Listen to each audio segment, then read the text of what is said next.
আসসালামু আলাইকুম। আশা করি সকলেই ভালো আছেন। সুপ্রিয় চাকরি প্রত্যাশী ভাই বোনেরা, বাংলাদেশ পল্লী উন্নয়ন বোর্ডে একটি নিয়োগ সার্কুলার বর্তমানে আবেদন চলমান রয়েছে। এটা কিন্তু সরকারি নিয়োগ সার্কুলার। বাংলাদেশের যেকোনো জেলার যেকোনো প্রার্থী এই নিয়োগ সার্কুলারে আবেদন করতে পারবেন। ছেলে মেয়ে উভয় প্রার্থীরাই কিন্তু এই নিয়োগ সার্কুলারে আবেদন করতে পারবেন। আজকের এই ভিডিওতে বাংলাদেশ পল্লী উন্নয়ন বোর্ডের যে চলমান নিয়োগ সার্কুলারটি রয়েছে এটা সম্পর্কে সকল তথ্যগুলো আপনাদেরকে জানানোর চেষ্টা করব। পদের নাম, পদের সংখ্যা, বেতন স্কেল, শিক্ষাগত যোগ্যতা। সো এখনো যারা এই নিয়োগ সার্কুলারে আবেদন করেনি সম্পূর্ণ ভিডিওটা দেখবেন। এটাতে কিন্তু অষ্টম শ্রেণী থেকে অষ্টম এসএসসি এইচএসসি দেখেন এখানে মাঠ সংখ্যক 85টি পদ রয়েছে। মোটামুটি অনেক বড় একটি পদসংখ্যায় এই নিয়োগ সার্কুলারটি প্রকাশ করা হয়েছে। সম্পূর্ণ ভিডিওটা শেষ পর্যন্ত দেখবেন। আরেকটা বিষয় বলে রাখি, যারা আমাদের এই চ্যানেলে ভিডিওটা দেখতেছেন অবশ্যই চ্যানেলটি সাবস্ক্রাইব করে রাখবেন। আমরা বাংলাদেশের সরকারি সকল নিয়োগ সার্কুলারগুলো এই চ্যানেলে আপলোড দিয়ে থাকি।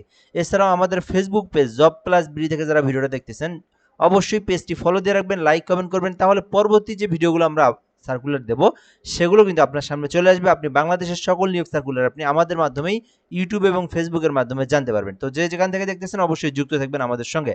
তো এটি হচ্ছে আপনার বাংলাদেশ পল্লী উন্নয়ন বোর্ডের নিয়োগ সার্কুলার, যেটা কিন্তু উৎপাদনমুখী কর্মসংস্থান কর্মসূচি পিইপি বলা হয়েছে বিআরডিবির আওতাধীন ফরিদপুর, মাদারীপুর, রাজবাড়ী, গোপালগঞ্জ, শরীয়তপুর জেলায় পরিচালিত উৎপাদনমুখী কর্মসংস্থান কর্মসূচি পিইপি বিআরডিবি ফরিদপুরের অধীনে নিম্ন বর্ণিত পদসমূহে অস্থায়ী ভিত্তিতে সরাসরি নিয়োগের জন্য বাংলাদেশের প্রকৃত স্থায়ী নাগরিকদের নিকট হতে আবেদনের জন্য আহ্বান করা যাচ্ছে। অর্থাৎ এই বিষয়টা আপনারা বুঝবেন, এটাতে যে জেলাগুলোর নাম আছে বেসিক্যালি এই জেলাগুলোতে আপনার এই কার্যক্রমটা চলে। অর্থাৎ এই যে বিআরডিবির পল্লী উন্নয়নের যে কাজটা এই জেলাগুলো ফরিদপুর, মাদারীপুর, রাজবাড়ী, গোপালগঞ্জ, শরীয়তপুর এই জেলাগুলোতে পরিচালনা হয়ে থাকে।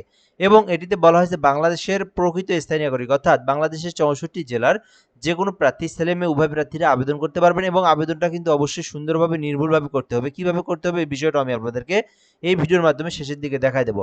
সো এখানে বলা হয়েছে প্রথম পদের নাম হিসাব সহকারী, যেখানে 13 গ্রেডে নিয়োগ দেওয়া হয়েছে। 5টি পদ রয়েছে, যেখানে বলা হয়েছে দুটিতে দ্বিতীয় বিভাগ সহ বিকম পাস অথবা সমমানের জিপিএতে কম্পিউটারে এমএস ওয়ার্ড, এক্সেল, উইন্ডোজ ইত্যাদি সম্পর্কে প্রোগ্রামে জ্ঞান সম্পূর্ণ থাকতে হবে। অর্থাৎ আপনি যদি এই হিসাব সহকারীতে আবেদন করতে চান 13 গ্রেডের 5টি পদে, তাহলে আপনাকে বিকম অর্থাৎ বিকম পাস থাকতে হবে অথবা সমমানের জিপিএ থাকলেও আবেদন করতে পারবেন। এখানে বলা হয়েছে কম্পিউটার সম্পর্কে বেসিক নলেজ জানা থাকতে হবে, তাহলে কিন্তু আপনি আবেদন করতে পারবেন। অর্থাৎ বাণিজ্য শাখা থেকে আপনার সাবজেক্ট থাকতে হবে, যে কোনো সাবজেক্টে অনার্স অথবা ডিগ্রি পাস করলেই হিসাব সহকারী পদে আবেদন করতে পারবেন।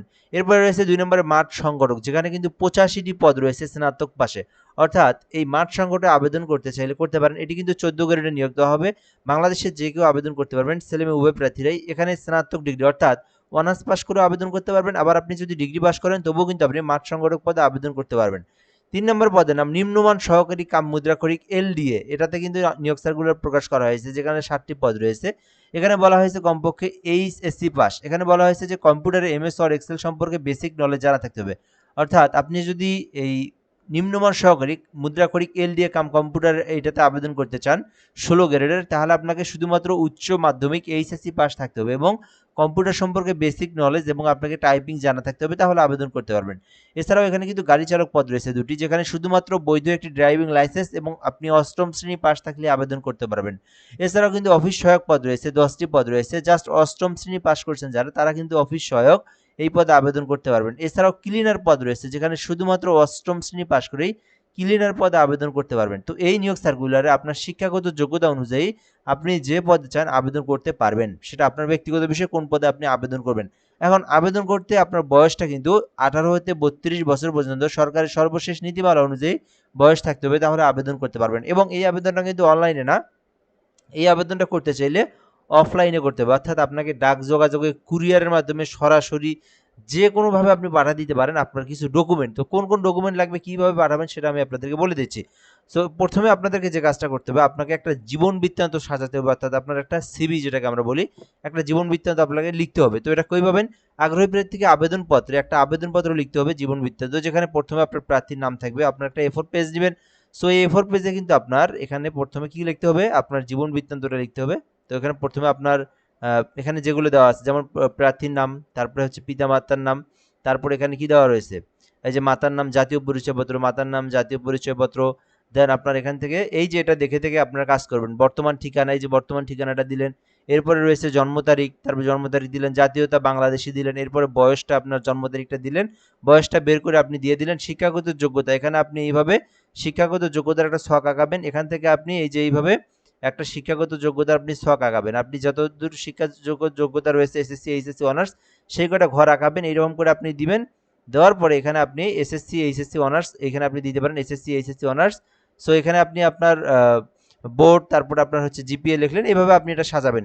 দেন সাজানোর পরে এখানে কি বলা হয়েছে, আপনার কিন্তু একটা অভিজ্ঞতা যদি থাকে, কম্পিউটারের অভিজ্ঞতা, যে কোনো অভিজ্ঞতা থাকে, সেইটা আপনি এখানে দিবেন। এইভাবে আপনি এরপরে রয়েছে আপনার পে অর্ডার লাগবে একটা, এবং আপনার মোবাইল নাম্বার ইত্যাদি দিয়ে আপনি কিন্তু আবেদনটা করবেন। এখন বিষয় হচ্ছে এখানে কিন্তু সবগুলো এইভাবে লিখবেন। লেখার পরে এখানে একটা বিষয় আপনারা বোঝেননি, সেটা হচ্ছে পে অর্ডার ব্যাংক ড্রাফট নম্বর। এটা কই পাবেন, আমি এটা আপনাদেরকে বুঝাই দিচ্ছি, জাস্ট এটা হচ্ছে শেষে বুঝাই দেবো। এভাবে আপনার মোবাইল নাম্বার দিয়ে আপনাকে পাঠিয়ে দিতে হবে নির্বাহী পরিচালক বরাবর, উৎপাদনমুখী কর্মসংস্থান, পিইপি সদর দপ্তর, ফরিদপুর। এই ঠিকানায় আপনাদেরকে পাঠিয়ে দিতে হবে। এই ঠিকানায় কিন্তু আপনাকে আপনার আবেদনপত্রটা লিখতে হবে। এখন বিষয় হচ্ছে এই ডকুমেন্টগুলো আপনি লিখলেন, লেখার পর আর কি করতে হবে, এই আবেদনপত্রের সঙ্গে আরও কিছু আপনার কাগজ কিন্তু পাঠিয়ে দিতে হবে। কি কি? যেমন আপনার 3টা ছবি লাগবে, পাসপোর্ট সাইজের ছবি। শিক্ষাগত যোগ্যতার কিন্তু আপনার হচ্ছে ফটোকপি লাগবে, যেমন আপনি যে পদে আবেদন করবেন সেই শিক্ষাগত যোগ্যতার সার্টিফিকেটের ফটোকপি। কম্পিউটার জ্ঞান, যেমন আপনার যদি কম্পিউটার সার্টিফিকেট থাকে, যদি থেকে থাকে প্রযোজ্য ক্ষেত্রে দেন, থাকলে দিবেন, না থাকলে নাই। দেন আপনি ইউনিয়ন পরিষদ, পৌরসভা, সিটি কর্পোরেশন থেকে নাগরিকত্ব সনদটা দিবেন। এরপরে আপনার অনলাইন কপি দিবেন। এরপরে পরিচয়পত্রের ফটোকপিটা দিবেন। এরপরে আপনার নিজ ঠিকানা সম্বলিত 10 টাকা ডাক টিকিট, এটা আমি বুঝে দিচ্ছি, এবং ব্যাংক ড্রাফটটা দিয়ে বুঝাই দিচ্ছি।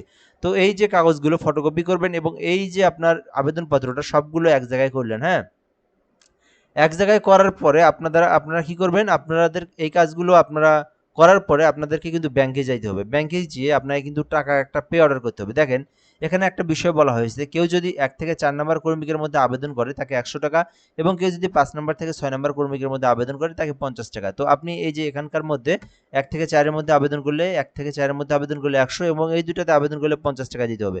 তো আপনি যেটাতে আবেদন করবেন সেটা আপনি সেই সমতুল্য টাকা আপনি পে অর্ডার করবেন। পে অর্ডারটা কিভাবে করবেন, আপনি বাংলাদেশের যে কোনো একটা বাংলাদেশ ব্যাংকের আওতাধীন ব্যাংকে যাবেন। যেমন আমি বলি সোনালী ব্যাংক, রূপালী ব্যাংক, পূবালী ব্যাংক, জনতা ব্যাংক, অগ্রণী ব্যাংক, এইরকম যে কোনো একটা ব্যাংকে যাবেন। যাওয়ার পরে আপনি বলবেন যে আমি একটা পে অর্ডার করবো, একটা ফর্ম দেন। তো ওনারা একটা ফর্ম দিবে, ওই ফর্মে আপনি প্রথমে লিখবেন যে নির্বাহী পরিচালক পিইপি বিআরডিবি, এটা লিখবেন আপনি। লেখার পরে আপনার নাম, দেন আপনার কিছু ফর্মটার মধ্যে দেখলে বুঝতে পারবেন আপনার ঠিকানা, দেন আপনার হচ্ছে কত টাকা, ওইটা লিখে ওনাকে দিবেন। উনি আপনাকে কিন্তু একটা চেক দিবে, একটা পে অর্ডার দিবে, ঠিক আছে, এই নির্বাহী পরিচালক বরাবর। তো ওই চেকটা আপনি নিয়ে চলে আসবেন। আসার পরে ওই যে আবেদনপত্রের মধ্যে এখানে দেখেন একটা বিষয় লেখা আছে পে অর্ডার নাম্বার, ওই ব্যাংকের ওই পে অর্ডার নাম্বারটা ওইখানে আপনি লেখাই দিবেন। তাহলে আপনার সব কিছু ওকে। এখন কি করবেন, আপনি একটা খাম কিনবেন একটা, ঠিক আছে, বাজার থেকে একটা খাম কিনবেন। সো ওই খামের মধ্যে আপনাকে প্রথমে পদের নাম লিখতে হবে, এখানে খামের উপরে কিন্তু, ঠিক আছে, উপরে পদের নাম, মোবাইল নাম্বার দিলেন। এরপরে আপনি এখানে একটা টান দিয়ে এখানে প্রেরক লিখে আপনার ফুল তথ্যটা লিখলেন। এরপরে প্রাপক লিখে আপনার এখান থেকে যেখানে পাঠাবেন সেই ঠিকানাটা লিখতে হবে। এই ঠিকানাটা কই পাবেন, কোন ঠিকানা লিখবেন, এখানে পাঠাবেন, এই যে এই ঠিকানাটা লিখবেন, এই যে এই ঠিকানাটা লিখবেন, নির্বাহী পরিচালক, উৎপাদনমুখী কর্মসংস্থান, পিএপি সদর দপ্তর, ফরিদপুর।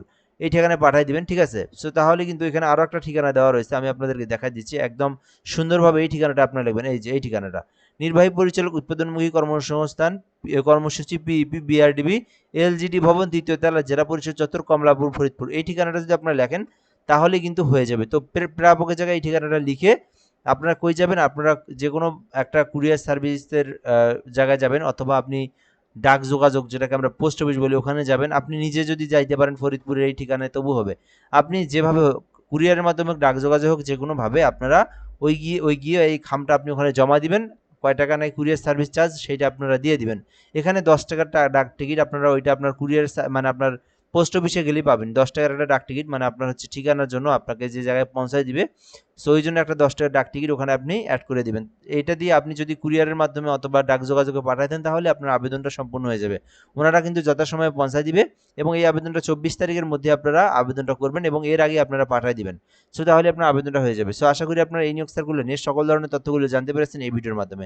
ধন্যবাদ, ভালো থাকবেন, আসসালামু আলাইকুম।